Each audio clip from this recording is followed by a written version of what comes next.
Hi, this is LSS aari creation. So இன்றைக்கி என்ன ஒர்க்னா, ஒரு சிம்பிளான ஹார்ட் ஷேப் டசல் தான் பார்க்க போகிறோம். அது எப்படி பண்ணுறதுன்னு பார்க்கலாம் வாங்க. ஸோ அதுக்கு ஃபஸ்ட்டு இது மாதிரி ஒரு பேப்பர் எடுத்துக்கோங்க.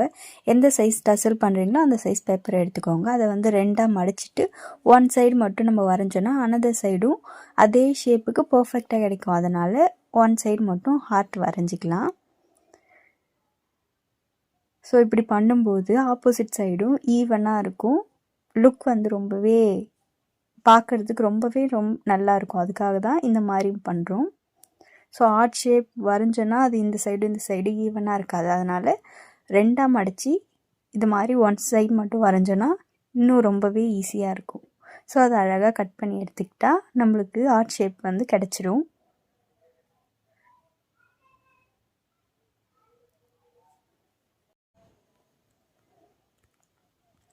ஸோ ஹார்ட் ஷேப் வந்து கட் பண்ணி எடுத்துக்கிட்டோம். ஸோ இது பார்க்குறதுக்கே ரொம்ப நீட்டாக இருக்கும். இதை வந்து கிளாத்தில் வச்சு நம்ம வரைஞ்சி எடுத்துக்கலாம். இப்படி இல்லைன்னா செகண்ட் மெத்தட் என்னென்னா, ஃபோனில் எடுத்துகிட்டு அதை கிளாத்தோட பேக் சைடு வச்சு நீங்கள் ட்ரேஸ் பண்ணி எடுத்துக்கலாம். இந்த மாதிரி ரெண்டு இதில் எப்படி வேணால் பண்ணிக்கலாம். ஸோ நான் இதை அழகாக ட்ரேஸ் பண்ணி எடுத்துக்கிட்டேன். நெக்ஸ்ட்டு இதில் நம்ம ஒர்க் ஸ்டார்ட் பண்ணலாம். ஃபஸ்ட்டு எப்பயும் போல் ஜரியில் வந்து 2 லைன் கொடுத்து எடுத்துக்கலாம். அப்போ தான் ஃபினிஷிங் நல்லாயிருக்கும். ஸோ இதில் ஜரியில் கொடுக்கும்போது நம்ம சின்ன சின்ன செயின் ஸ்டிச்சாக கொடுக்கணும். ஏன்னா நம்ம ஒரு ஷேப் பண்ணுறதுனால பெருசாக பண்ணோன்னா அது வந்து நல்லா இருக்காது. அதுக்காக தான் குட்டி குட்டியாக செயின் ஸ்டிச் வந்து போட்டு எடுத்துக்கணும். 2 லைன் வந்து கொடுத்து எடுத்துக்கோங்க.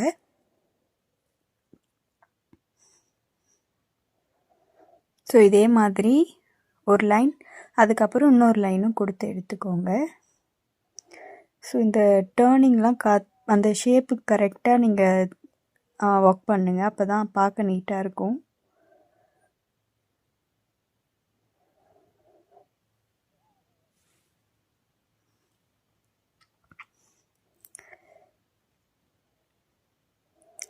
ஸோ அவ்வளோதான். இதே மாதிரி இன்னொரு லைனும் போட்டு எடுத்துக்கலாம்.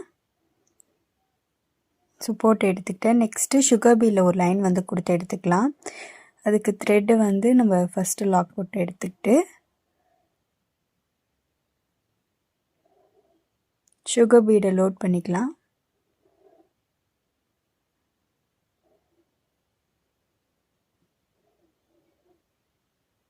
சுகர் பீட் லோட் பண்ணிட்டு அந்த ஒரு லைன் ஃபுல்லாக அழகாக அந்த ஷேப்புக்கே நீங்கள் கொடுத்து எடுத்துக்கோங்க.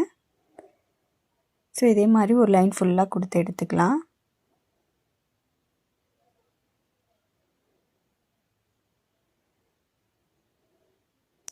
ஸோ கொடுத்து எடுத்துக்கிட்டாச்சு. நெக்ஸ்ட்டு வந்து 3 mm பீடு ஒரு லைன் கொடுத்து எடுத்துக்கலாம். ஸோ அதே மாதிரி அந்த ஆர்ட் ஷேப்புக்கே கொடுத்து எடுத்துக்கோங்க. நெக்ஸ்ட்டு அகெயின் சுகர் பீட் கொடுத்து இந்த ஆர்ட்டை வந்து கம்ப்ளீட் பண்ணிக்கலாம், அவுட்டர் மட்டும். ஸோ இது வந்து முடிச்சாச்சு. இதுக்கப்புறம் சென்டரில் வந்து நம்ம பிரைடும் க்ரூமோட அந்த ஃபஸ்ட் லெட்டர் மட்டும் நம்ம பேஸ்ட் பண்ண போகிறோம். அதுக்கு வந்து ரன்னிங் ஸ்டோன் எடுத்துக்கிறேன். ஸோ அப்போ இது வந்து ஒயிட் கலர் பண்ணனா அப்போ இன்னும் ஹைலைட்டிங்காக தெரியும். அதுக்காக நான் எம்ஜே பண்ண போகிறேன். இது வந்து ஜே. ஸோ அந்த அளவுக்கு நான் கட் பண்ணி வச்சுக்கிட்டேன். ஸோ அதை பேஸ்ட் பண்ணிவிட்டு அதுக்கப்புறம் நார்மல் ஊசி நூலால் ஸ்டிச் பண்ணி எடுத்துக்கணும். ஸோ அந்த ஷேப்புக்கு கரெக்டாக நீங்கள் வச்சிங்கன்னா அழகாக பேஸ்ட் ஆகிடும். ஸோ ஒட்டிக்கினதுக்கப்புறமா நீங்கள் ஒரு நார்மல் ஊசி நூலால் ஸ்டிச் பண்ணி எடுத்துக்கோங்க. அப்போ தான் வந்து விழாமல் ஸ்ட்ராங்காக இருக்கும். ஸோ இது வந்து ஜே.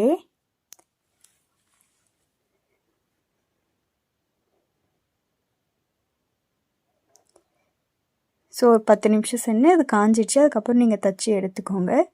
நெக்ஸ்ட் அங்கங்கே கேப்பாக இருக்குல்ல, அந்த இடத்துல வந்து சுகர் பீட் வச்சு ஃபுல்லாக கம்ப்ளீட் பண்ணி எடுத்துக்கலாம். ஸோ அப்போ வந்து நெருக்க ஒர்க் இருக்க மாதிரி இருக்கும். இன்னுமே பார்க்க நல்லாயிருக்கும். ஸோ இதே மாதிரி ஃபுல்லாக கொடுத்து எடுத்துக்கலாம். இது நெக்ஸ்ட்டு எம், அதே மாதிரி ஜே பண்ணோம் இல்லையா, அதே மாதிரி எம் வந்து நான் ரெடி பண்ணி வச்சுருக்கேன்.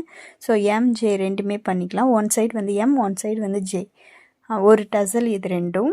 ஸோ இதே மாதிரி பேஸ்ட் வந்து இந்த எட்ஜெல்லாம் வச்சுட்டு நீங்கள் அதை கட் பண்ணிவிட்டு அதுக்கப்புறம் நம்ம ஸ்டிச் பண்ணிக்கலாம். ஸோ அது எப்படி பண்ணுறதுன்னு காமிக்கிறேன் பாருங்கள்.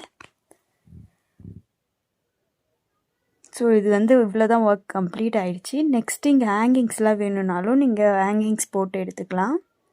ஸோ ரொம்பவே சிம்பிளாக இருக்கும். ஸோ நீங்கள் டசல்லாம் கடையில் போய் கேட்டிங்கன்னா ரேட் அதிகமாக இருக்கும். இதே மாதிரி நீங்கள் சிம்பிளாக பண்ணிங்கன்னா உங்களோட கஸ்டமருக்கு நீங்கள் ஈஸியாக பண்ணி கொடுக்கலாம்.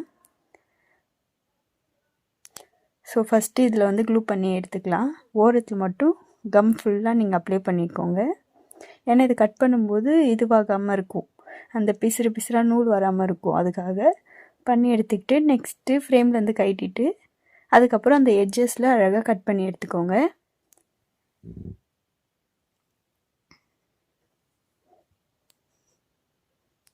நான் ஆல்ரெடியே வந்து டசல் எப்படி மேக் பண்ணணுன்ற வீடியோ நான் போட்டிருப்பேன். அது நீங்கள் பார்க்கலனாலும் அது பார்த்தீங்கன்னா இன்னும் ஈஸியாக இருக்கும்.